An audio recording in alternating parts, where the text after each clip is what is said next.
everyone. As usual, I'm still Jane Lewinsky. I teach PED 109 here at Lord Fairfax Community College. And this clearly doesn't probably resemble a college because it isn't. And hopefully this is the last one of these Zoom yogas that will be coming from my home.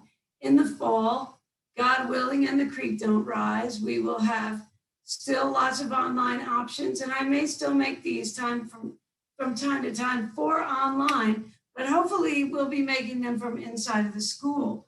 So over the summer, if you do happen to see this video and you want to try some of the things that I'm showing you here, today I want to discuss really ways that you can work yoga into your life. People think I don't have time to practice yoga, or I don't know where to go to a good class. And that's why over the year, I've kind of been trying to teach you more sort of yoga body hacks so that you can find ways to just throw yoga into your day. And I many times have mentioned, I don't know if anybody remembers, that's the point, does anybody remember? That I balance every day when I brush my teeth. So I know this seems crazy, but I brought my toothbrush, and I'm going to get off the mat because I never balance on the mat. And I'm not going to talk because I'm brushing my teeth. And most of you will find that you probably balance better when you don't talk either. But you'll see that I do different things depending on where my balance is at any given moment. And that's why I decided this is worth watching. I have no toothpaste on my brush, but this is what I do every day. And we say practice tree every morning when you brush your teeth. But it doesn't have to remain tree. So I'm going to start with tree now. I do this side of my mouth while I do this leg. So it's the leg I'm standing on. See, I have to stop because I'm talking. Oh, and my husband's in a meeting, so my dog's going to be in the video.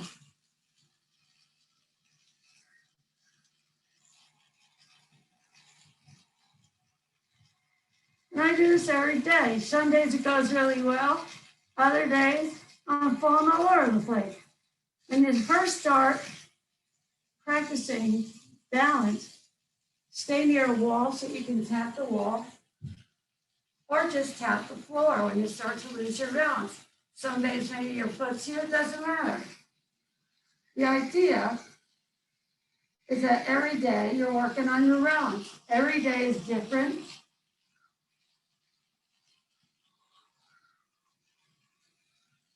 Arms can go wherever, and some days you might just throw in something else, just to see what happens. Every day is different. And the reason I decided to do that is because some days that's the only physical yoga I practice. I meditate pretty much every day. I practice breathing all the time. But the physical practice, the poses that we do, some days those are the only poses that I get to. And I do it as soon as I wake up. So that's a way that yoga just fits into your life. You just throw it in there and it helps you learn how to keep your balance. Why do you keep your balance? So you don't fall? You're gonna fall. You're gonna fall better. If you have balance practice and you're used to doing this on one foot, you'll be better at righting yourself because you're gonna fall. And when you do fall, you're gonna note it because you're immediately gonna suck your core in because that's how you maintain your balance. So it's gonna help you fall better. And you're gonna fall, trust me. Someday you're gonna fall. So there goes Nick, my wonderful buddy. I just wanna remind you of a couple of things. I'm gonna sit here on this ball. And while I do that, I'm gonna show you wheel. A lot of people wheel down the wall like this. A trick I used to play with, but I don't do that anymore. A lot of people wheel, and certainly I encourage you to go for it. It's just challenging for me now. Our bodies change. So if you say, I can't practice yoga because I can't X, Y, Z, well, chances are I can't either. So this is how you approach wheel from the floor. Your fingers are pointing towards your shoulders, directly under your shoulders and you press up. And this is about my wheel, which is called half wheel or wheel on your head. That's what I call it, wheel on your head, because I don't push up like that much anymore. Because of the nature of my disability, what I don't have a lot of is power. Got a lot of flexibility and some strength. I don't have a lot of power. So a lot of those power moves, like pushing up through that, I just can't get the endorphins together to do that. So I practice my wheel like this. And it takes a while. I really encourage people not always to go for the vinyasa, the endless breathe and change with your poses. Take your time and really experience a pose. And as I relax and my stretch reflex kicks in, at least 5 breaths for your stretch reflex to kick in. And then your body will find its version of the pose today. And here I am in wheel, my way, and I get all the benefits of wheel. And there's still a little bit, this is work for me because I don't have a lot of power right now in my life. And it's questionable whether that'll ever return. I can work with my endocrinologist, or I can not worry about that and practice now in a way that works for me. And that's the most important message that I want to leave you with at the end of this year and all through the summer. And if you're graduating and move on, or whatever happens, make your practice fit you. Don't try to fit the poses. Don't try to say, well, I can't get into this pose. Say, how can I make this pose work for me? If I thought, well, I can't get into this pose, I never would have bothered with this ball. But this ball gives me that option that I can, it's just any prop, like any other prop. It's exactly the same as this. Using these for this. They're the exact same thing. It doesn't mean I can't do it or my version isn't as good. I get the same benefit from practicing that back bend on this ball as I would get from the floor. It's the exact same benefit. I get that same relaxation in the shoulders, just like any back bend. And of course, if you're doing standing wheel, which this is, after about 5 breaths, you're going to switch the fingers and do it the other way, because you'll notice that little change in your shoulders. So I know I'm moving from one thing to another in not the most organized way, but I want to make sure that you understand. Yoga's like Golden Corral. You pick what you want and you leave the rest. I do recommend that once in a while, you choose the grapefruit or the broccoli or the watermelon or the strawberries or the greens at Golden Corral. Don't always fill your plate with the fried chicken and the meatloaf and the mashed potatoes. So yoga is like Golden Corral in that you take what you like and you leave the rest. But we do encourage you, and I think it's really good for people to sometimes do what is not comfortable, but never to the point of pain or real discomfort. A little tightness, a little stretch, a little challenge, that's how we evolve. That's how our bodies improve. Your body will not improve if you don't challenge it. But if you're really uncomfortable, your body's saying, this is not for me, I don't want to do it. So remember that too. Make the practice fit you, not just the pose. Whatever it is, pick and choose what works for you. I balance every day because I brush my teeth every day, and chances are you will too. Oh, I was going to bring it, I forgot. Another pose that I practice all the time is mountain. And we think, how easy is this? It's what we call in anatomy class, anatomical position. But ear, shoulder, elbow, hip, knee, ankle, one long line. A lot of people look like this in mountain, or like this, or like whatever. But practicing mountain, see, I'm rolling on my feet. I'm rolling them back and forth. We think of our feet as having 4 corners on them. Why am I doing all this today? These are my thoughts. I want to stay with you, hopefully. I want to leave you with a couple of physiological basics of how your body mechanics work so that you can just use them in your life. If you always imagine that the inside, the eye of your elbow is forward, your mountain can't be like this. It has to be like this because that's what happens. When you turn the eye of your elbow forward, you externally rotate that ball and socket joint that is your shoulder, and your posture stays up. And it's really quite effortless. You got a little core strength, and you can do it here. You can do it at a desk. If you're in a chair, there's no time that you have to stop. In a car, you ease your glutes back at the same time as you imagine that the eyes of your elbows are forward. Then you put your hand on the wheel and your foot on the gas and avoid the urge to do this right till I get sorry. And every once in a while, what you want to do to avoid that is just every once in a while, just push with your other foot. But if you're always thinking eyes of the elbows forward, that posture is always going to be there. So I want you to remember that if you can. Another thing, and most of my students know this, but I might as well share it with anybody that might see this.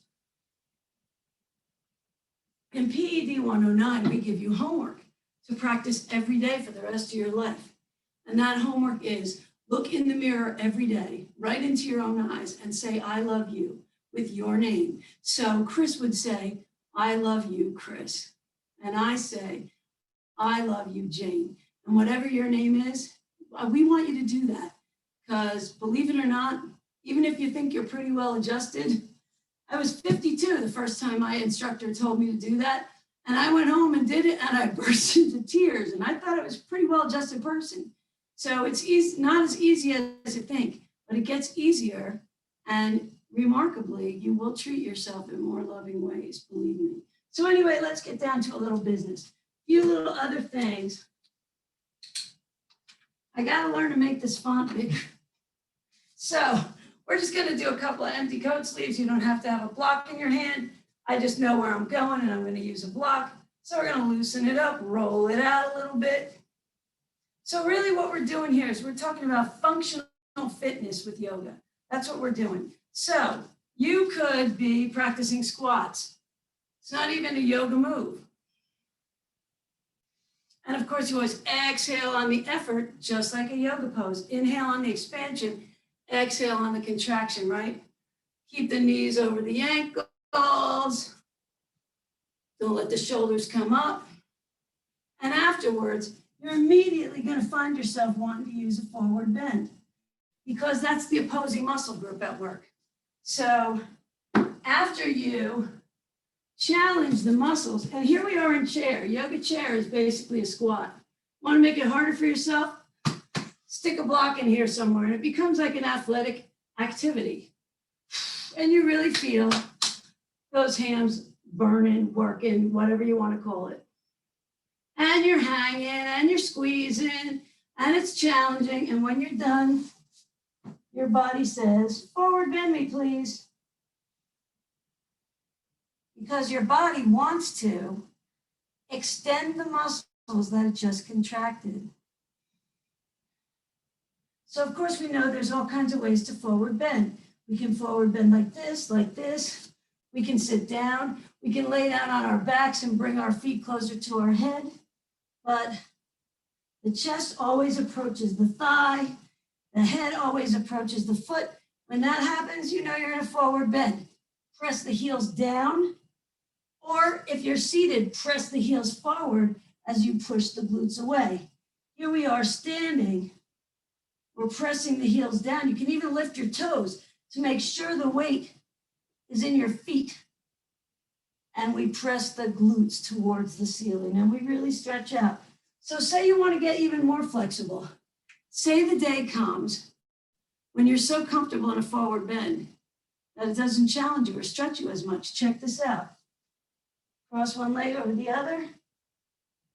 And the standing leg, as opposed to the cross leg, will feel a deeper, more intense ham stretch. That's just a little way you can make a variation. You're literally just twisting your forward bend. Sometimes we twist our forward bends by doing this sort of thing. But all you have to do is just cross your legs. And of course, we're going to cross them back. It seems like we're not doing much, but we're getting down to some functional basics that hopefully you can use in your life. That's the idea, that you can use in your life. So, conversely, perhaps you're doing a bunch of squats. And you know, I'm so OCD that I'm going to have to do 8 on the other side. I'm an 8 counter because I come from a dance background, and I think that's 6, 7, 8. The way that I go to the other foot is I just turn around. Watch your form. If you do turn around, make sure that your knee is still over your ankle on the front leg, and just allow your knee, I've lost count because I was talking too much, to jog to the floor. I think that's probably about 8. So, what do we want to do then? We worked these. We want to extend them. Dancer, I usually don't balance on the mat. It's a little challenging. But I don't need to explain that, neither do you. You don't need to explain your yoga practice to anyone. I dislocated this knee a bunch of times, still a challenge. So I'm going for the wall on this side.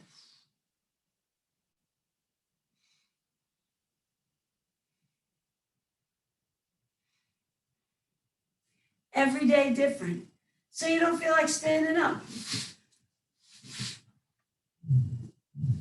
This is dancer. Well, there's so many different ways to do the same pose. So you can be in a chair. You can be on a big ball that doesn't balance very well. But that's the idea, to challenge it a little bit. That's why they make these balls. You can be here. Oh, and sometimes, I'm glad I came down here and did this because I've talked about this a couple times.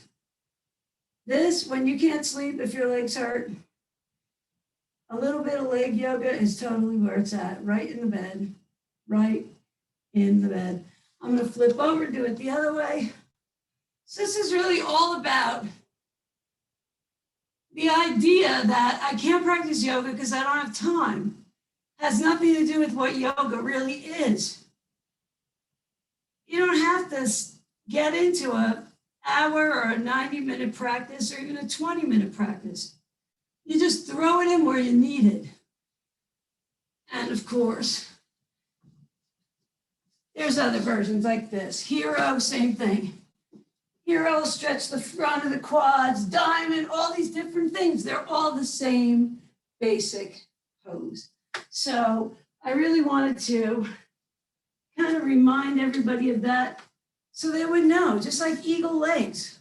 Eagle legs, we do this. This is great at night if you can't sleep. It's great. I've already worked myself up. I'm all hot and busy. It is, I'm not going to lie, it's a sort of a challenge to instruct to an empty room. It's something I'm not used to. And it's only been a year and I'm still not really used to it. It feels awkward. You can't really tell how you're coming across. In a room full of students, I can walk in with an idea of what I'm going to do that day, and then I can look at my students engaged. That's not what they need today. Let's do this instead. So that's the yoga roll. I don't know if we ever did that. A couple ways to get out of your pose. One of them when you're seated. This feels, I'm so glad this came up too. This is the yoga roll. It's like massaging your spine. It never gets old. It never gets old. And then once you're here, how do you get up? How you stand up matters so much. Stand up and sit down with no assistance. If that doesn't come naturally to you, work on it.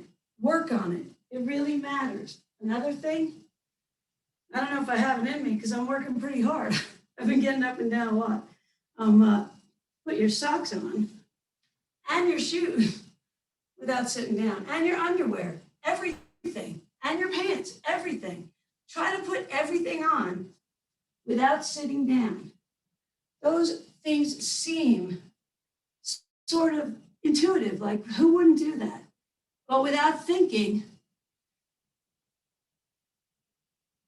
we stop and do things to make our lives easier. And that's not always the choice that you want to make. You don't always want to take the easy way.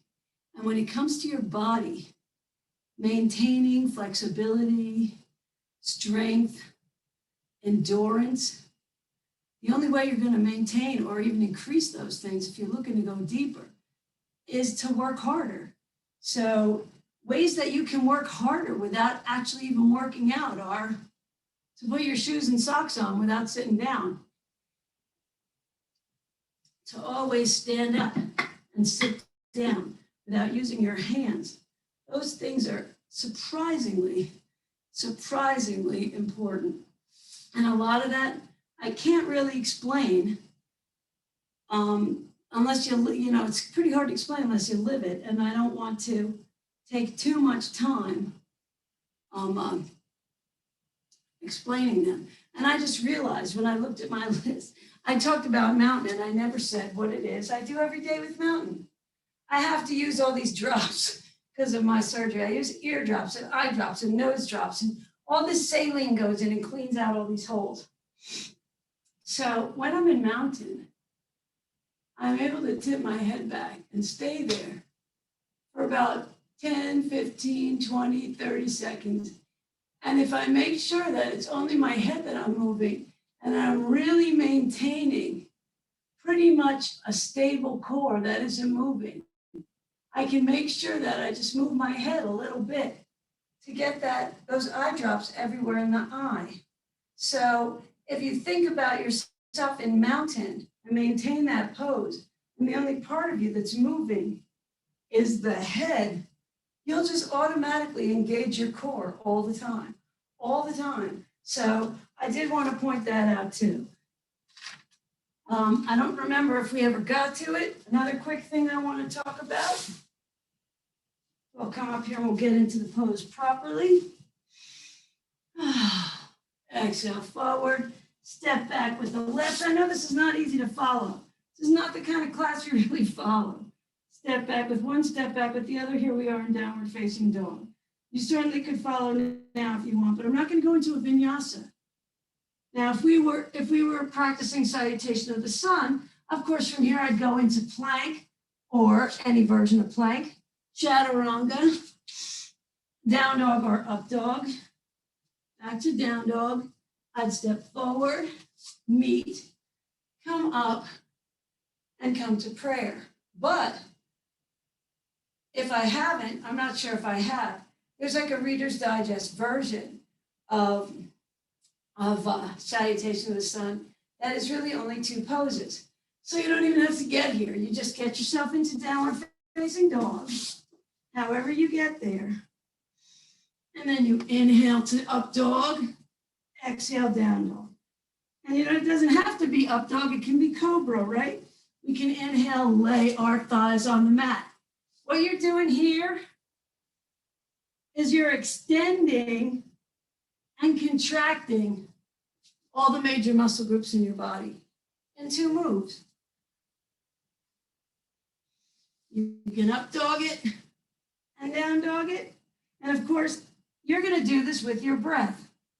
On your exhalations, you're going to be in down dog. And on your inhalations, you're going to be in up dog or cobra. And that's all there is to it. It's just a Reader's Digest version of Salutation of the Sun. So I just want to make sure that I covered that if I didn't. Another thing I'm going to remind everybody of, any comfortable seated position is easy pose. Today I'm choosing cobbler as my easy pose. Any, doesn't have to be stretchy. Any strap, a yoga strap will do. I prefer resistance bands when I do something that calls for a strap because I like it better. That's the reason. I like having a little resistance. So my arms are a little bit more than shoulder distance apart. And I'm just going to lift my shoulders just a little bit because we don't want them in our ears, just a little bit to increase our range of motion, a little bit away from the shoulder joint and as slow as I can.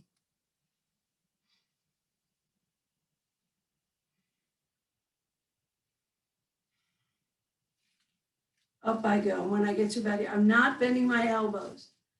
Do not bend your elbows. The way that you can go all the way back to the floor is by moving your arms further apart.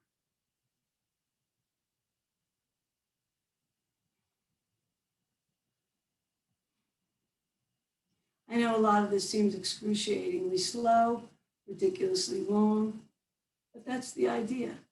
And the reason that you're seeing more on one arm than the other is I'm not seated directly in front of the camera. So I'm a little bit off to one side. So I look a little uneven. And now my fingers are almost touching the mat. Well, they're not the mat, it's the floor behind me. The mat doesn't go that far. And as soon as they do, I slowly begin to bring my shoulders up. And you'll find that on the way back, it's challenging in a different way than it is on the way down because you're using different ligaments and tendons and muscles to pull you back up. The opposing muscle groups are what's taking you back up.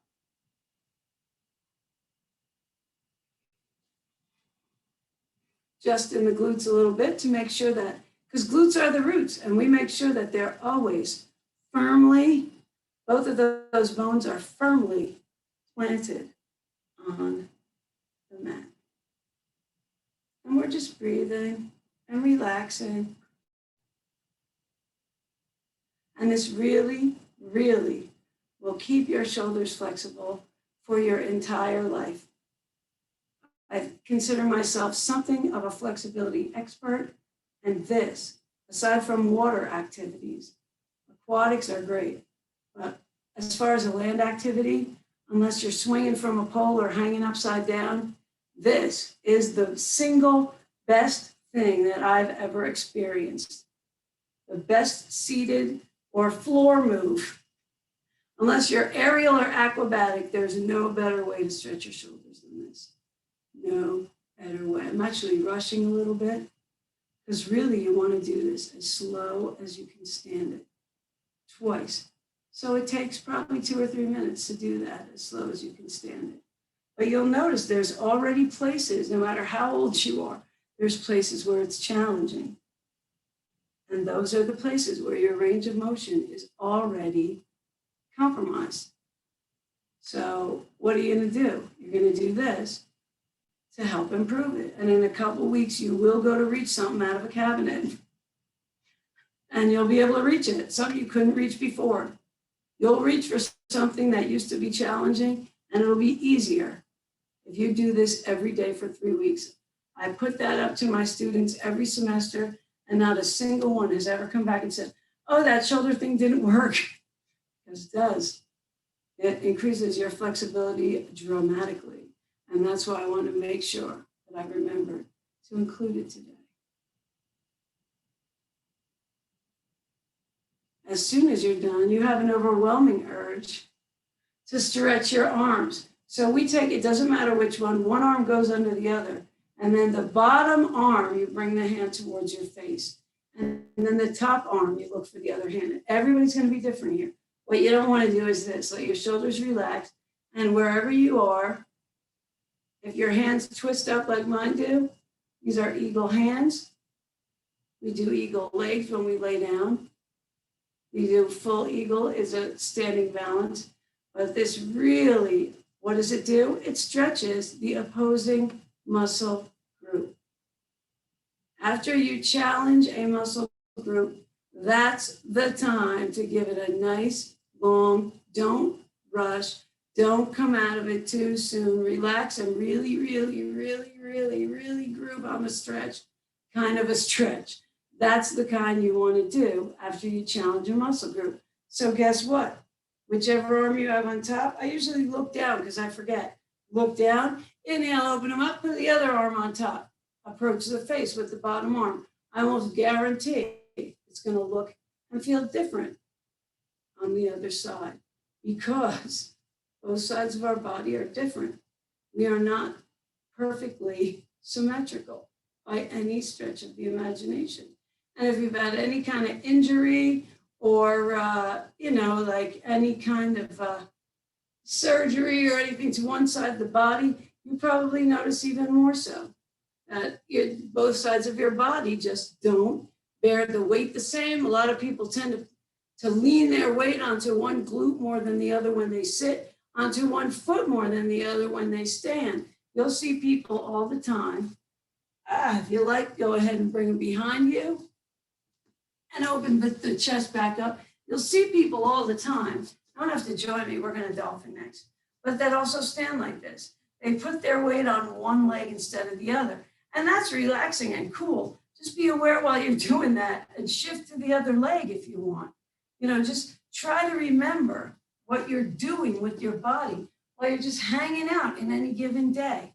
So if we always, because people do tend to favor one side, we always hang on one side of the body, this hip's going to be way more flexible. And this hip's going to be a little flabbier because you're carrying all your weight here.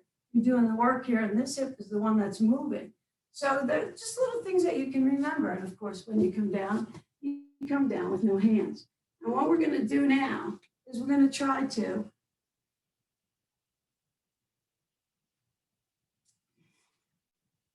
get into a headstand. So I never know how my day's going to go. I never know if it's going to work from one day. Well, it always works. It's how long do I hang? So it's how long do I hang? But I'm going to show you the two easiest ways to find yourself into a headstand. Something I promised earlier this semester, and I think I'm a little too close to the wall. And because of the way that physics works, and because of the way that our bodies are shaped, it's inevitable that if you do this, you're going to come into a headstand. The big mistake people make is to try to bring their legs up too fast. If you take your time, you're going to balance. It's just inevitable. So like any of these postures that we do, dolphin, any of those, the first thing we do is we make sure our shoulders are close enough to each other. The reason most people fall out of a headstand is because their elbows are not close enough together. They should be directly under your shoulders. So you see, I keep changing my hands and wrapping them around my elbows to be sure that they're where they need to be. Then I keep my elbows there. And instead of flattening them out like I usually do in dolphin, I'm going to cross them. And I'm going to put the very top of my head right in that space and press it against my hands. And I'm pushing my forearms into the mat. And then I'm going to come up. I'm going to walk my feet as far apart as I can. And get them closer and closer to my shoulders. And at some point, they come up by themselves. You can't get that. As soon as they get to a certain amount of closeness, they're going to come up. And what it is from here, you just take your time. If this is where they are today, this is where they are today. The mistake, the reason people fall out is because they try to bring them up too fast once they find themselves balancing. So another thing I did that you don't want to do if you're a newbie, I did it at the front of my mat. And if I did fall out of it, I would have fallen onto all that stuff. That's one way that you can find yourself in a headstand. If you walk your feet as far apart as possible and as close to your shoulders as possible, eventually they come off the mat. I'll move back a little bit and then you stay there. I didn't come all the way up in case you didn't notice, because I knew I was going to do it again for one reason. And for another reason, I felt a little shaky. Stay where you're at and balance there. So same thing, check the elbows, yada, yada, yada. Make a little cup with my hands. I'm going to put the other thumb on top this time. Press the very top of my head against my hand. And this time, I'm just going to lift one of my legs. And the other one is eventually going to come up. And that's what happens. losing my shirt. And that's what happens. Practice those and don't rush. And eventually you will stand on your head. After headstand or dolphin, what do we always do? We put the big toes of our feet together and we gently walk the hands out and find ourselves in child, wherever that is today. After headstand or any headstand prep, like dolphin or those half headstands that I just did, always child. Why? It's the opposing muscle group. You need to stretch out what you just contracted the heck out of. So here we are, chilling in child. And you'll notice if you practice child before you practice a headstand and then after, your child will feel markedly different. And it should feel even better. It feels amazing after a headstand. It's so great.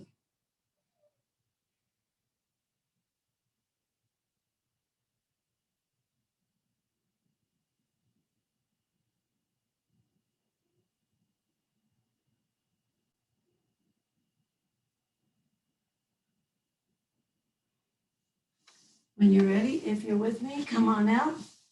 The last thing I'm going to talk about today is splits.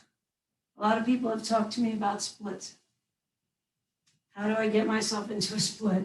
I'm not sure why this is so important to so many people, but that's easy for me to say because, I guess it would be important to me to try to play basketball like Kareem Abdul-Jabbar, although I'm too old to care, but splits always come kind of naturally to me, so it's not something that I worry about. But the way to find your split, here you are in your runner's lunge. It's your Hanumasana. Monkey. I'm in monkey on my left knee with my right foot forward. And I just slide my right foot a little forward and you come down into that runner's lunge and you feel the back ear of your right glute, your right ham opening up, and then you ease into it. And my knee is still facing the mat and I'm still lifting up and I'm taking my time. I'm taking my time because it's the first split I've done today. Now you can turn your leg out to the side and shift your weight over to the right, but it's a different kind of a pose here. It's almost like a cheat. If you keep that knee facing the mat, it's more challenging and it's harder to go deep and it's a lot harder to lift up out, but your hips are much more aligned. So on your way there, you want to practice or you want to intensify it. Blocks go under the feet. And this, of course, makes your split almost hang. See what I'm doing? If I had a block under the other foot, which I can't do if there's no instructor here, usually somebody else is doing it, showing you how. I could do it, but it would take too much time. You'll see how that makes your split even deeper. So, same thing, other side.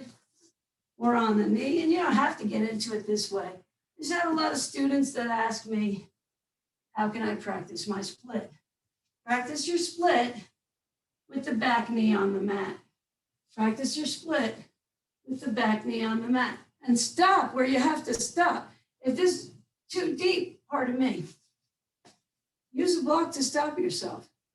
Stop where that edge, that point of gentle tension is, and just hang there, and hang there, and hang there, and hang there for at least 5 breaths. And eventually you'll go deeper and you'll find your edge today. And every day that edge is different. And it's always gonna be, that's always just gonna be the way it is. Every day different. See, I can ease over here. I can turn this foot this way, and then I can go way deeper into my split. But my hips are no longer facing forward. So I'm not gonna sacrifice alignment to go deeper into the pose, because this is a more real split. So those are a few things I wanted to help you just kind of remember as we wind the semester down. I'm trying to think if there's anything I've forgotten. Certainly I have not forgotten that everybody needs Shavasana all the time. So we're going to ease ourselves back, roll on back. I'm going to cut it a little bit short today. Because there's really, if you've been watching, you pretty much know everything you need to know to practice yoga any way that fits into your life. It's so important that you understand that. That fits into your life. Yoga is just another tool for enhancing your life. It's not a contest you want to win. It's a way to make yourself feel better, period. That's it. That's what yoga is for. Surfing the waves of life. I'm starting to sound a little judgy, but I do worry quite a bit that so many people think I must be XYZ before I can practice yoga. No, practice now, and whatever it is you're aiming for, you might get a little closer. Does that mean you're going to get it? I can't convey enough how that you can practice and practice and practice something. It doesn't mean you're ever going to, quote, accomplish it, unquote. But that doesn't mean that your practice was pointless. Practice without an end in mind. Practice for the sake of practice. Practice because it feels so good.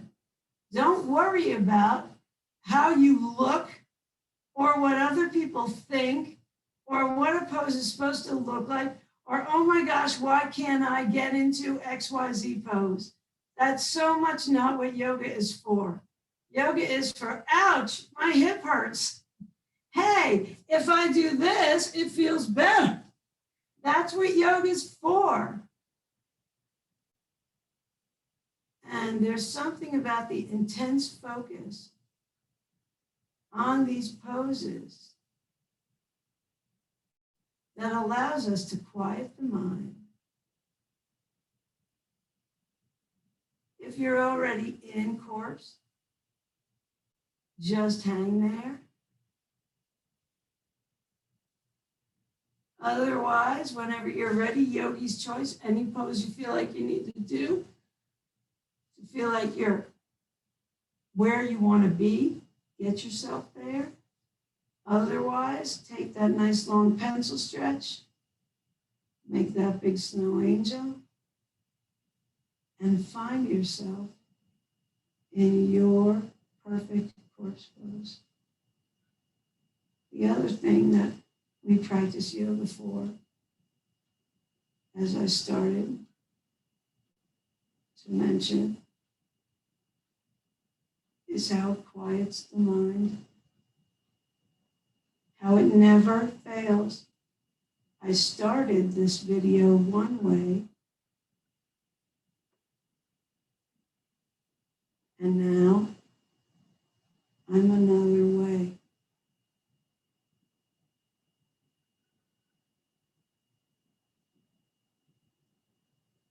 Every time you come to the mat, you leave different.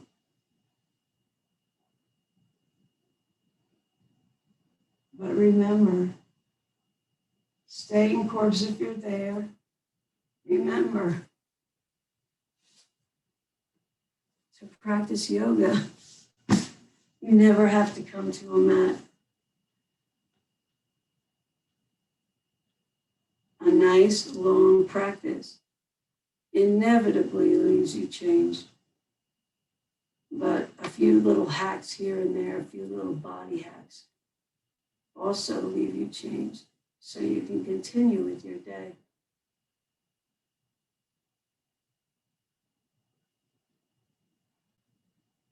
Whether you're seated or reclined, I hope you'll join me in taking a little bow to yourself.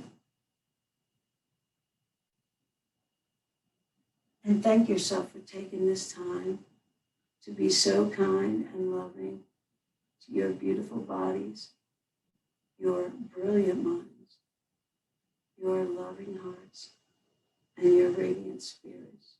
Remember, that deeply relaxed person on the mat, after you practice or when you're meditating,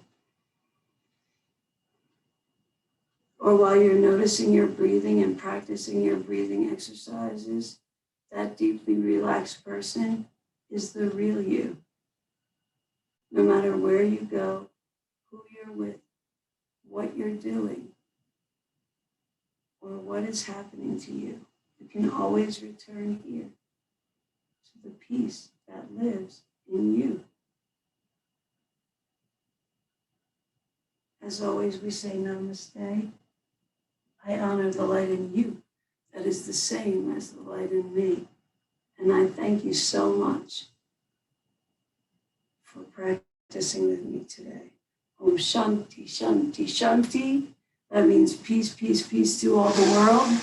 And have a wonderful summer. I'm Dee Lewinsky at lfcc.edu. If you have any questions, thank you so much.